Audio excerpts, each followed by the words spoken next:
What's going on, ladies and gentlemen? Welcome to another video. Now in today's video, we're going to be going over task 1 and task 2, so please get ready to take notes.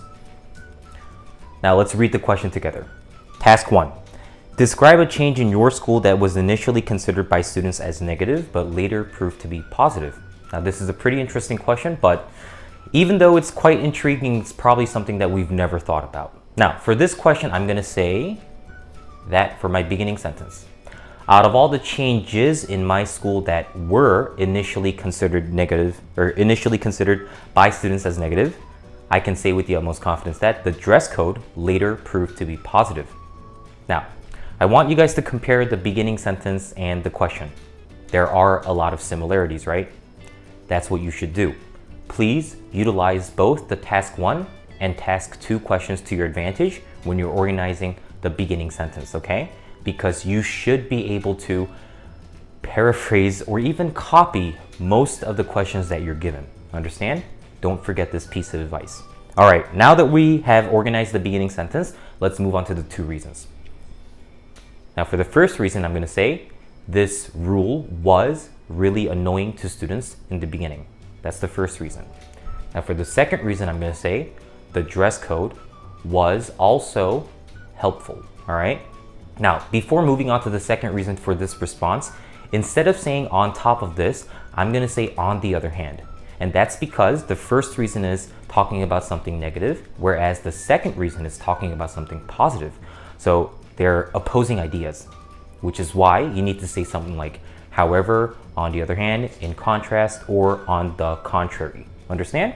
Okay, now that we know how to say the beginning sentence and also the 2 reasons, let's move on to my sample response.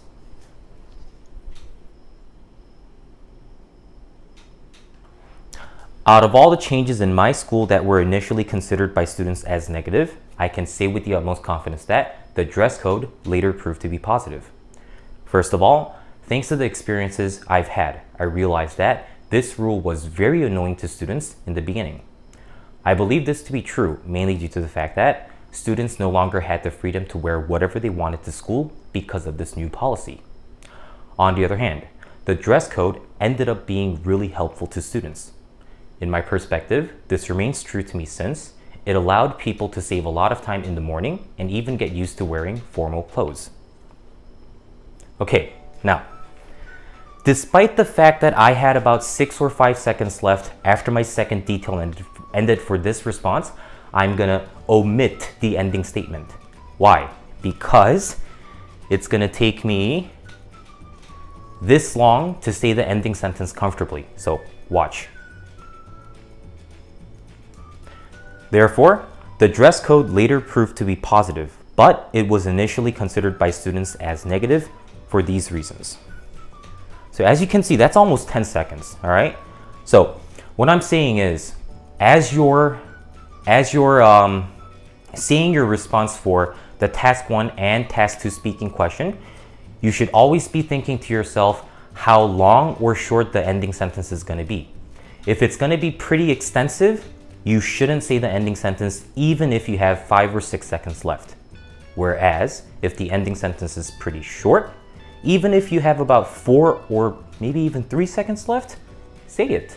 Because in that situation, you should be able to fit a short ending sentence despite the fact that you only have about 4 seconds left. Understand?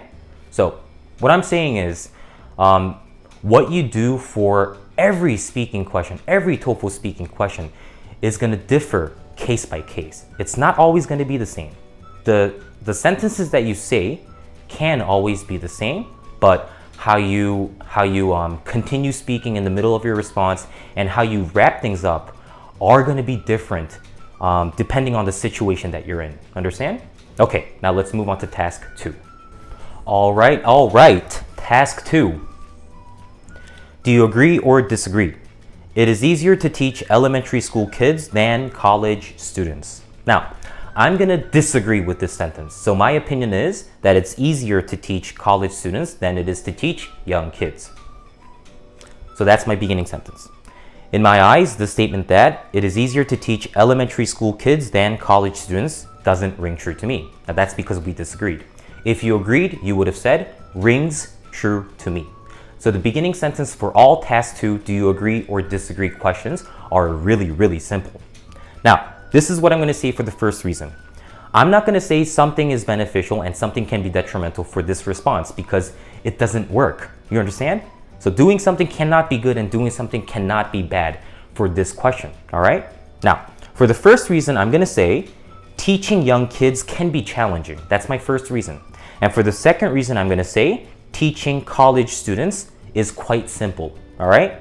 So once again, for this response, instead of saying in addition to this before the second reason, I'm going to have to say in contrast. Do you understand? It's the same case as the task 1 question that we just did. The first and second reasons don't agree with each other, so you have to say something like however, in contrast, or on the other hand, before the second reason begins. All right, now that we know how to say the beginning sentence and the 2 reasons, let's listen to my sample response. In my eyes, the statement that it is easier to teach elementary school kids than college students doesn't ring true to me. To begin with, the first thing that came to my mind as I read this question is that teaching young kids can be really challenging. This is mainly due to the fact that most young children have a really hard time focusing in class and thus end up distracting one another. In contrast, teaching college students is quite simple. This notion makes perfect sense to me since most young adults in university already know about the importance of studying and getting good grades. As a result, I definitely believe that it is much easier to teach college students for these 2 reasons. Alrighty, now, the ending sentence for this question can be really short because you have the freedom to omit easier than blah, blah, blah. Okay, you don't always have to say something is more than another thing. It's not necessary. So that's why I decided to say the ending statement when I said when I was done saying the second detail. I had more than 5 seconds left, I believe, and the ending sentence was quite short, so I didn't hesitate at all. All right, boys and girls, that just about wraps up today's video. I hope you guys really enjoyed the sample responses that you heard. And don't forget about the significance of reviewing every single question and response that we formulate together. The more responses that you're able to remember, not necessarily memorize, but remember, the more answers you're able to recall at the real test, the better you'll do when it comes to task 1, task 2, and TOEFL independent essay topics. Because it's all about being familiar with the question that you're introduced, right? If you know what to say, you're not gonna have such a difficult time brainstorming, and then the preparation time is gonna feel like it's a lot longer than it actually is. So please don't forget about how important it is to review and really understand everything that we're doing when it comes to academics and our studies, okay? All right, I'll see you guys in the next one, which is gonna be focusing on task 3 and task 4. Peace out.